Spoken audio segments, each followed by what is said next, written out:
Morning সবাইকে। Hello family, welcome back to my channel Monmoyuri blogs. তোমরা যেখান থেকে বসে ভিডিওটা দেখছো তারা আশা করি সুস্থ আছো, ভালো আছো। আজকে আমি চলে এসেছি ব্যারাকপুরের শ্রী শ্রী শিবশক্তি অন্নপূর্ণা মন্দিরে, যেই মন্দিরটিকে দ্বিতীয় দক্ষিণেশ্বরের মন্দির বলা হয়ে থাকে, কারণ কলকাতার ভবতারিণী মন্দিরের আদলেই তৈরি হয়েছে এই মন্দির। এই মন্দিরে আপনারা আসবেন কি করে, এই মন্দিরটি কোথায়, সব খুঁটিনাটি নিয়ে আলোচনা করবো এই ভিডিওতে। ভিডিওটা স্কিপ না করে প্রথম থেকে শেষ পর্যন্ত আপনারা দেখতে থাকুন। ব্যারাকপুর স্টেশন থেকে আপনারা গান্ধী মোড়ে নামবেন। দেখতে পাচ্ছেন এখানে গোপাল মেডিকেল লেখা আছে, এই গলি দিয়ে আপনারা সোজা চলে যাবেন।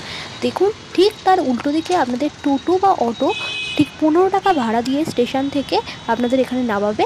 আপনারা ঠিক তার উল্টো দিকের গলি দিয়ে সোজা চলে আসবেন। সোজা চলে এসে ঠিক আপনারা বাঁ দিকে বেঁকে যাবেন। বাঁ দিকে এই দেখতে পাচ্ছেন সোজা রাস্তাটা দিয়ে সোজা এসে বাঁ দিকে বেঁকে গান্ধী মোড়ের থেকে মাত্র 4 মিনিটে হাঁটলেই আপনারা মন্দিরটা দেখতে পাবেন, যা অন্নপূর্ণা মন্দির।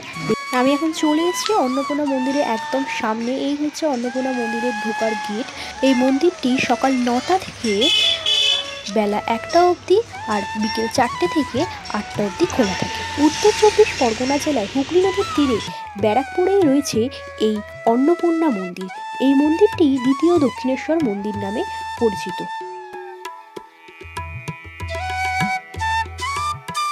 রানী রাসমণি ঘাটের তীরে অবস্থিত এই মন্দিরে আসলেই আপনাদের মন প্রাণ সব জুড়িয়ে যাবে। প্রচুর ভক্ত দূর দূর থেকে এই মন্দিরে পুজো দিতে আসেন।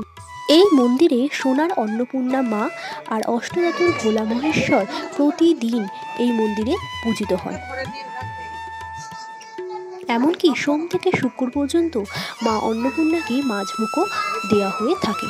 এছাড়াও মন্দিরের ঠিক উল্টো দিকেই রয়েছে নাট মন্দির, যা দক্ষিণেশ্বর মন্দিরের আদলেই তৈরি। দক্ষিণেশ্বর মন্দিরের নাট মন্দিরের মতোই অন্নপূর্ণা মায়ের নাট মন্দিরও একই রকম দেখতে, যা দক্ষিণেশ্বর মন্দিরের থেকে সাইজে ছোট। আসুন জেনে নিই দক্ষিণেশ্বর মন্দিরের আদলেই কেন অন্নপূর্ণা মন্দির ব্যারাকপুরে তৈরি হয়েছিল। রানী রাসমণির কনিষ্ঠ কন্যা জগদম্বা দেবী খুব শরীর খারাপ করে, তাই ঠাকুরের নির্দেশে জগদম্বার স্বামী মথুরবাবু বেনারসে গিয়ে পুজো দেন। পুজো দেওয়ার পর তিনি গঙ্গার তীরে দাঁড়িয়েছিলেন। এমন সময় মা অন্নপূর্ণা আবির্ভূত হন এবং মা অন্নপূর্ণা আদেশ করেন যে ভাগীরথী নদীর তীরে আমার একটি মন্দির স্থাপন করতে হবে। মথুরবাবু ঠাকুরকে সব কথা জানান।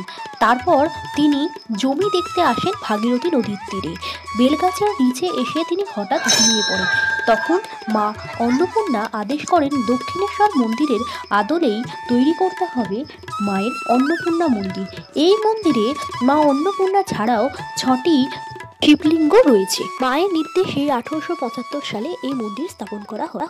অন্নপূর্ণা মন্দিরের ঠিক পাশেই রয়েছে রাসমণি ঘাট। এই মন্দিরের ঠিক উল্টো দিক দিয়েই সোজা চলে গেলেই আমরা দেখতে পাবো রাসমণি ঘাট। এখন বাজে বিকেল ঠিক 5টা। সূর্য অস্ত যেতে শুরু করেছে। ঠিক এমন সময় যে প্রাকৃতিক যে সৌন্দর্য তা খুবই মনোরম। আপনারা যদি এই মন্দিরে এসে ভোগ প্রসাদ গ্রহণ করতে চান তাহলে আপনারা সকাল 9টা থেকে 11টার মধ্যে আসবেন, কারণ 12টার পর আর কুপন কাটা হয় না। তা আপনারা যদি ভোগ প্রসাদ গ্রহণ করতে চান তাহলে সকাল সকাল আসাই আমার মনে হয় ভালোই হবে। দেখতে পাচ্ছেন এই ছোট ছোট দেখতে পাচ্ছেন এই ঘরগুলো, এই ঘরেই রান্না হয়। এখানে পাড়ার বাচ্চারা এসে বিকালবেলাও খেলাধুলাও করে। আপনারা যারা এখনও পর্যন্ত এই ব্যারাকপুরে অন্নপূর্ণা মায়ের মন্দির দর্শন করেননি তারা অবশ্যই এসে দর্শন করুন এই মন্দিরে। আর যারা এসেছেন তারা কমেন্ট করে জানাবেন।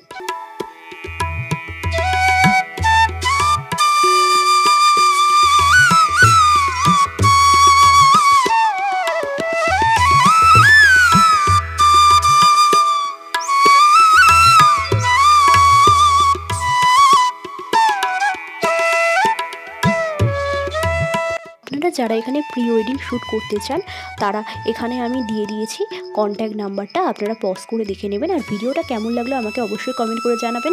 আর ভিডিওটা ভালো লেগে থাকলে লাইক কমেন্ট করে চ্যানেলটাকে অবশ্যই সাবস্ক্রাইব করে দেবেন। আজকের মতো সবাইকে টাটা, আবার দেখা হচ্ছে অন্য একটা ভিডিওতে আপনাদের সাথে।